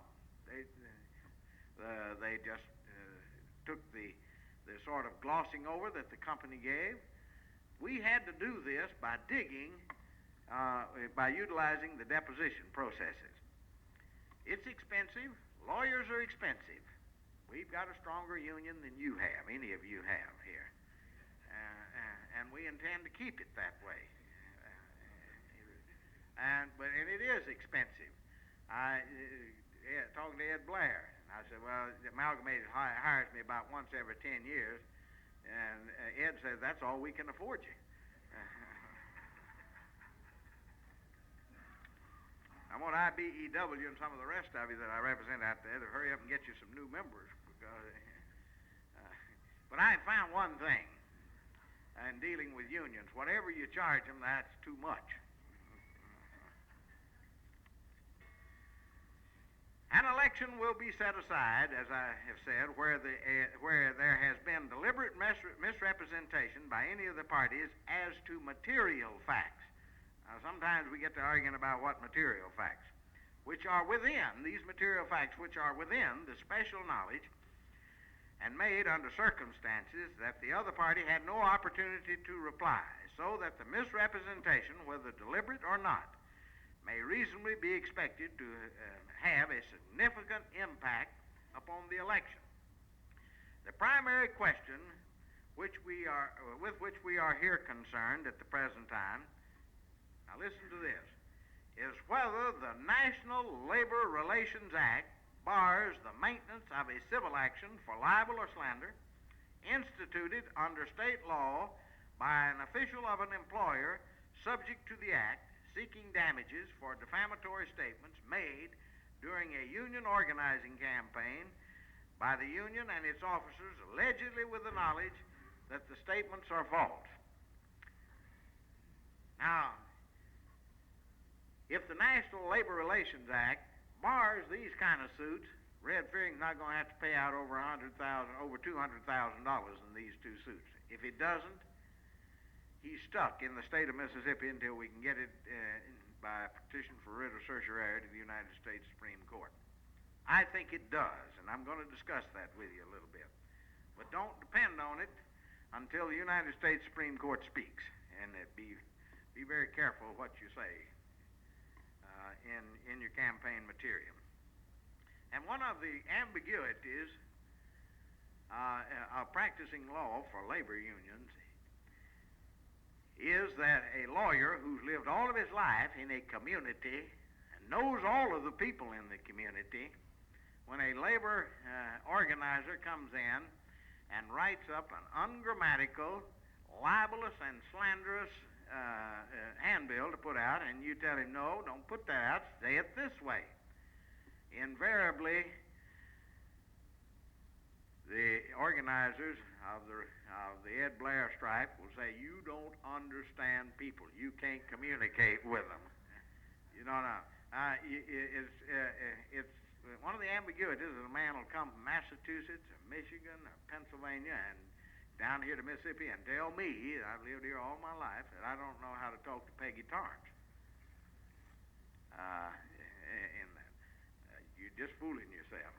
And so, but I never have been able to change Ed or Red Fearing or something like that. I just scratch through it and write something else in it, and the printer goes ahead and puts it in, and Red goes around and griping that if he loses the election, it's that damn bald-headed lawyer.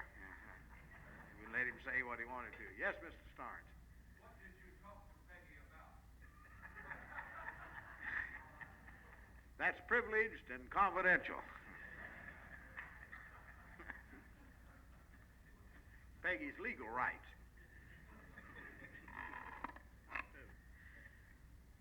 Now, we have defined the question in here. Does the National Labor Relations Act, under the doctrine of preemption, bar these libel and slander suits that are being filed against unions and organizers over the United States? I think it does. I cannot give you a definitive answer, though, to that question at the present time, for the reason that the question has been decided differently by different courts, two different courts. The Supreme Court of the United States has granted certiorari in one of these cases and will give us a definitive answer to the problem, I think, within the very near future. The two cases to which I refer are Lynn versus the United Plant Guards of America, Local 114 et al., wherein the Sixth Circuit Court of Appeals held in effect that the National Labor Relations Act barred the maintenance of civil actions for libel and slander under the doctrine of preemption. In this case, which the Supreme Court of the United States has granted certiorari and now has before it for decision. The other case, where a different decision was reached on the same principle of law, is Myers versus the Joint Council 53 of the Teamsters, which was decided by the Pennsylvania Supreme Court, and it is also up in the Supreme Court, but with the decision in the Lynn case, it will decide that case. To my knowledge, there are 16 other cases pending in the courts throughout the country. There may be others that I'm not aware of, where this same question presents itself. As I have told you, two of those cases have been filed in the state courts of Mississippi. They are styled Kaufman versus IBEW et al. And Parker versus IBEW et al. Needless to say, I have attempted to get the state court and the federal court, district courts of Mississippi to adopt the holding of the Sixth Circuit Court without, I might add, any success so far. We may have to take it up with Mr. Warren. I've threatened to do that. But sometimes when I threaten that, the unions say we done run out of money. Now let me talk with you a little bit about the facts in the Lynn case.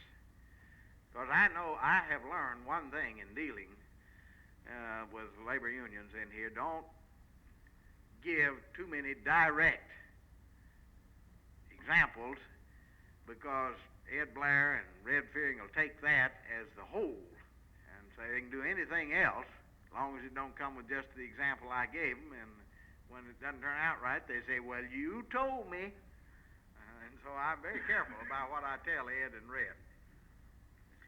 The facts in the Lynn case are this, that on December the 17th, 1962, the petitioner Lynn, who was the assistant general manager of the North Central region of Pinkerton's National Detective Agency, Incorporated, filed a complaint in the United States District Court for the Eastern District of Michigan against the United Plant Guard Workers of America, Local 114, and against the president of the local, the vice president, and an employee, Pinkerton employee, who was helping the union by the name of Leo J. Doyle. The complaint alleges that during a campaign to organize Pinkerton's employees in Detroit, these union adherents circulated among the employees leaflets which stated in effect that the union was telling them that, and its adherents had deliberately lied to a part of all of the Pinkerton employees when they told the following things: that a company official, this fellow Lynn, had lied and or deliberately falsified information required of him to be submitted to the National Labor Relations Board. That the plaintiff had lied or deliberately misled Pinkerton employees concerning a prior union contract, as well as other charges. Finally, the complaint alleges that all of the allegations which the union had made were wholly false, defamatory, and untrue, and that the falsehoods were known to the union and its adherents. Now, I don't know these union people up there, but everybody knows Ed Blair and Red Fearing wouldn't lie whenever they put out any campaign propaganda. They may stretch the truth a little bit, but they won't lie. The complaint states that the statements made by the union against this company official are libelous per se. That is, they are libelous within themselves, that you've accused him of lying, that you've accused him of a crime, or that he's got a communicable disease or something like that. These things are libelous per se, that are damaging within themselves. There are other types that, taken in context and applied, and with the other proof, would show that people who were hearing these things knew what you were talking about. They're not libelous per se. They have to be proved to be libelous. Damages in the amount of $500,000 were claimed at the outset, and the complaint was later amended to increase the damage claim to $1 million. The only basis of federal jurisdiction alleged in the complaint was that of diversity of citizenship, that these people were citizens of one state and the defendants were citizens of another. And as I pointed out at the outset, in order to get under the diversity of citizenship, to keep us from removing the case to federal court and holding it in abeyance till the Supreme Court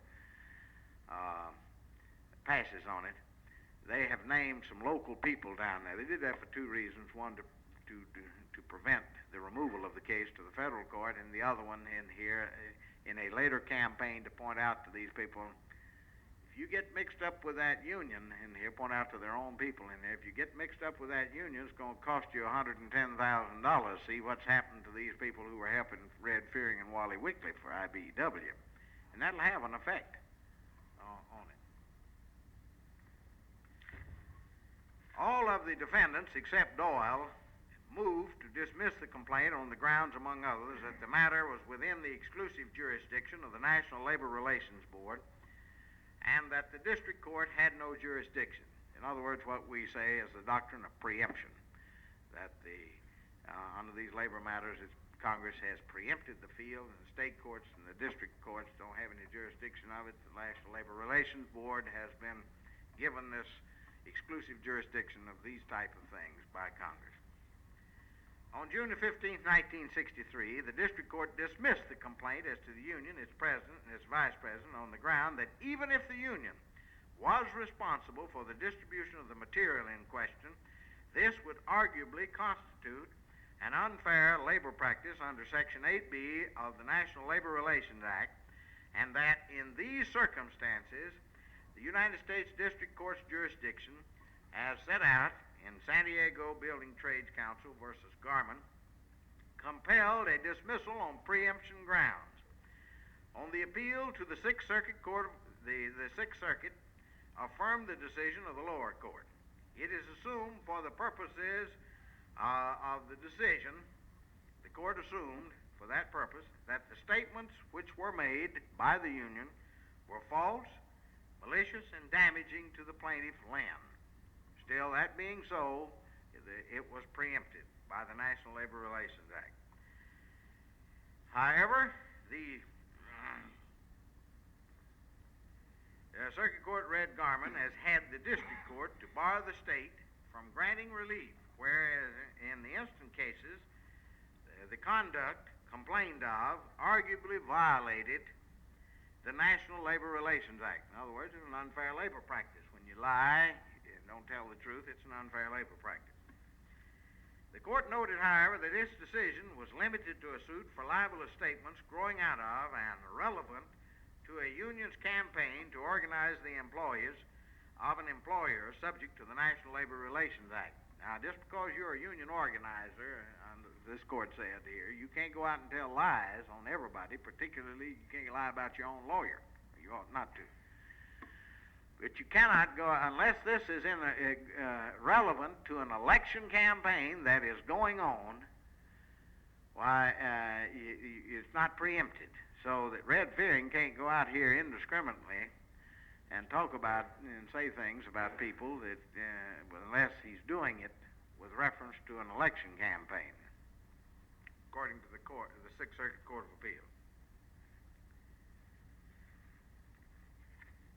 This case presents a difficult question of increasing practical importance in the administration of the federal labor laws. It is whether and to what extent the comprehensive scheme of federal regulation of labor relations embodied in the National Labor Relations Act and the subsequent amendatory legislation should be deemed to have superseded the remedies provided by state law for defamation made during labor disputes in industries subject to the National Labor Relations Act. Two competing interests, both substantial, are involved in this question. The first is the interest in maintaining the integrity and efficacy and the uniformity of the national labor policy which Congress has laid down to govern labor disputes, which affect interstate commerce. The second is the traditional concern and responsibility of the states to protect their citizens against the damage to reputation which results when a moral, unethical, or criminal conduct is falsely imputed to an individual. Nowhere in the language of the legislative history of the Act has Congress said how these interests are to be reconciled. It therefore devolves upon the United States Supreme Court to work out a solution which will effectuate the purposes and designs of the federal regulatory scheme without unduly hindering the states in the discharge of their legitimate and substantial responsibilities. This specific question presented difficult and important in its own right is also significant for the light it sheds on the recurrent general problem of federalism presented by state intervention in labor disputes subject to the federal regulatory scheme. The United States Supreme Court, as you know, in San Diego Building Trades Council versus Gorman, established that the National Labor Relations Act occupies the field of labor relations, thereby precluding, with certain express statutory exceptions which are not relevant to this discussion, that state actions which is specifically intended to regulate such regulations or rest upon an appraisal of the conflicting interests of management and labor and the public in union organization and labor disputes or otherwise encroaches directly on the area of conduct and interest comprehensively regulated by the Act, but the decision leaves open the question of state power to enforce against the parties to such dispute laws intended rather for the protection of substantial interest within the primary responsibilities of the states, for example, the interest in domestic peace and order, and the interest in the protection of the individual's reputation. Those decisions just weren't considering those, and they've left it open. We don't know what they are. It might be argued that state actions, such as providing remedies for defamation, to be deemed to supersede only when there is a clear danger or palpable conflict with the objectives of the federal labor laws, and then only to the extent clearly necessary to eliminate the conflict. From my experience in labor relations matter before the courts of Mississippi, the danger that the Mississippi judiciary will undoubtedly utilize this method of controlling labor relations within the state to a very great extent. There is no doubt in my mind that should the United States Court, in its decision, this gets better as it goes along, Tom, if you come on back. There's no doubt in my mind that should the United States Supreme Court, in its decision in the Lynn case, permit the filing of libel and slander actions in the state court against unions and the union adherents, that every union attempting to organize in Mississippi can expect to be hit with suits for defamation in every organizing campaign. Boys and girls, save your money. You're going to need it. The union would no doubt, and will no doubt, when the case is presented to the United States Supreme Court, argue, as has the Sixth Circuit, that these types of action has been preempted by the National Labor Relations Act, and that they should continue to be governed by the remedies of the National Labor Relations Board. On the other hand, the companies and those on the other side will undoubtedly take the position taken by the Pennsylvania court in the Meyer case that this is a peripheral matter. It doesn't go to the heart of the labor matter. A peripheral matter of the labor relations field, and to apply the doctrine of preemption would leave the individual completely without remedy for demonstrable injury inflicted by malicious, utterly untruthful, and very damaging statements made about his character and made in the course of a labor dispute. Now, of course, this is a two-edged sword. They say some awful mean things about labor organizers, too, in these things, and you can file suits if this is permitted. But where is it going to get you? I mean, you have the substantive right, but as a practical matter, you don't have much of a remedy because the juries are not going along with you in most instances. It is conceivable that the United States Court may follow a middle ground, persuasively supported by an analogy from other applications of federal policy to limit defamation actions, especially in the light of the United States Supreme Court's decision in the New York Times libel case. It's styled New York Times Company versus Sullivan. Attempts may be made by the United States Supreme Court to reasonably accommodate the competing interests, wherein the court would minimize the conflict with the federal scheme while leaving the states adequate authority to protect the interests and reputations of its citizens. The Supreme Court, in my opinion, would have to lay down very exacting guidelines in that event, such as barring the maintenance of libel and slander actions where the defendant establishes either that he did not make the alleged defamation with actual malice, or that the defamation was not a grave one, or that those making the statement did not know that the statements they were making were untrue, or were otherwise careless. Can't you imagine Ed Blair sitting on the stand testifying in a case like that?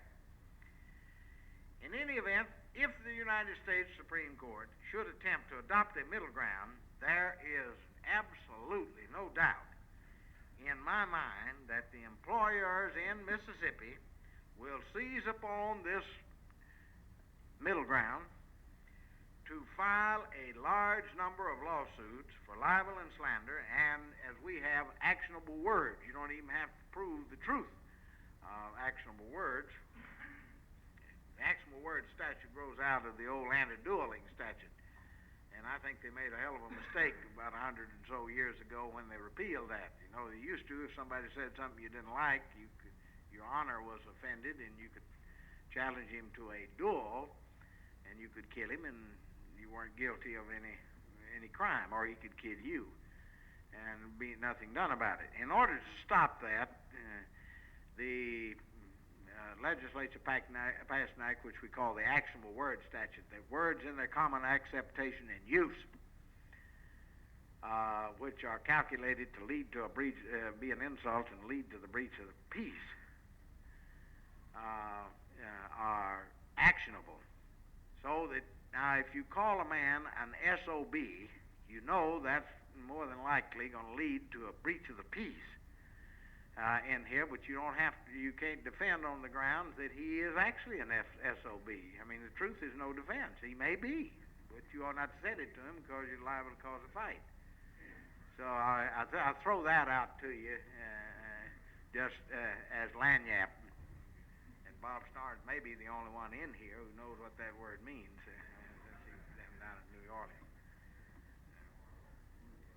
Of course, all of you know what SOB means. I'm going to, my time is running short here, and I'm going to skip some of this and ask you if you have any questions that you'd like to ask me at this time. Yeah. All right, Ray Smith, all right.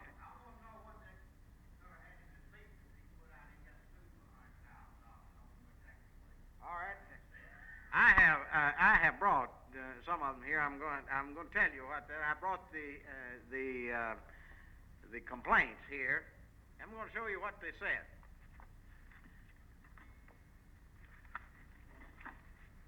Let me get it out here. The leaflets, they attached to this thing. The question that was raised just before the coffee break by Brother Smithhart was directed at Dixon as to what was in the handbill that brought about the lawsuit. Isn't that correct? That's right. I believe he's ready to answer that question now. They filed this suit. They filed these two suits. They're just alike. The wording is almost like, so it's obvious that they were working together on this thing. Their first charge and complaint, Brother Gold, you'll be interested in this, that we libeled and slandered them when we filed the civil rights action against these individuals and against certain public officials in here who were members of the Universal Advisory Board. So they say we libeled and slandered them in a judicial pleading, which is still pending in the district court. We're still taking depositions on it. I've got some of the depositions here, and I'm going to show you some of the articles that were written against Fearing and Wycliffe, and that we've introduced into the deposition. Now, one, they said we libeled and slandered these two editors and what we said in the pleading in the civil rights action. Two, IBEW utilizes, and I'm sure some of the rest of you, the telephone tapes. And we've got a copy of the tape, and I'll read it to you here, that they've attached to this thing, that they say we libeled and slandered them in one of those tapes, the two editors. Gordon Freeman, the president of IBEW, sent a telegram to Willard Wirtz saying that these editors were violating a section of Landon-Griffin Act by being a member of the Universal Advisory Board and not making the necessary reports. And he asked the Secretary of Labor to investigate that. He sent a copy of that telegram to these two editors, and Fearing and Wycliffe put it out in a handbill. Just the telegram asking the Secretary of Labor to investigate, see if they had not violated Landon-Griffin.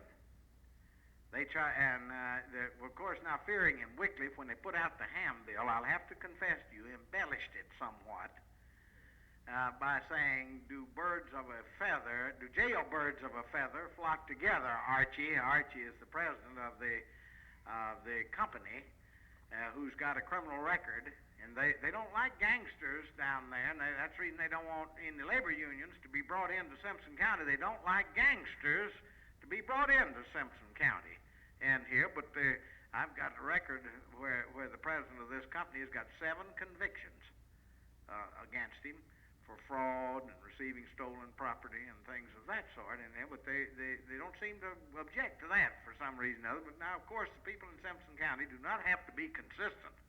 Consistency is not necessarily a jewel down there. So we have one, what we said in the bill of complaint, in the complaint in the civil rights action. We said they conspired together to keep Fearing and Wycliffe from exercising their rights to communicate with those people down there, and that they utilized the law enforcement officers in this conspiracy to prevent it. And they say that's a lie. They didn't conspire with anybody. And so, but this is unusual in this respect, that they have charged us with libel and slander in a judicial pleading. I think we can get that knocked out. In that case, it's still pending. I mean, in our ancient procedure here in Mississippi, we will file with our answer a plea in abatement, at least, if not a plea in, along with a plea in bar. A plea in abatement, you got to hold this thing in abeyance, because the federal court may find you did conspire with these people to keep Fearing and Wycliffe from exercising their rights guaranteed under the Constitution and laws of the United States. Two, they said that they libel and slandered these people in a tape recording that you dial a telephone number and listen to that recording. And when I'll read you the tape, the copy of it, they said here. And then they said they were libel and slandered by the telegram that Gordon Freeman sent to the Secretary of Labor, which he communicated to them. And then they said they were libel and slandered by the handbill advertising the telegram. And then they throw in some general charges, which we have asked for what we call a bill of particulars, that Fearing and Wycliffe went round and about over the countryside talking ugly about them.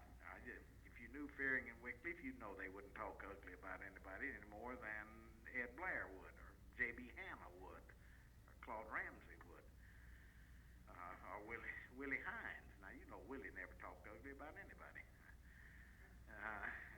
But I mean, those are principally things. Now, I'm going to read you the telegram here and these things so you can see what they're saying. This is actually a silly lawsuit, but it's serving good. They know they're going to get a judgment down there, and they know that they can use this judgment. See, we have objections to the election. By the way, we had the election down there on April the 23rd, and despite all of this, everything that they could do against us down there, we only lost by 15 votes. I think it was 282 to 270 something. What was the count, Feary? He doesn't know, so he says I'm right. That's the only time he says I'm right. No, that wasn't right. It's 280 something to 270 something. It's 15 votes. It was 15 votes different in it. And of course, we filed objections to the elections, which the National Labor Relations Board is still considering. Now, it may be a great surprise to you that the 15th region down here can't ever find anything wrong with what a company does, but the National Board's got it under consideration and has had it for some time. And they know, the company knows that if we'll either get this election set aside and have another one within the next few weeks or a month,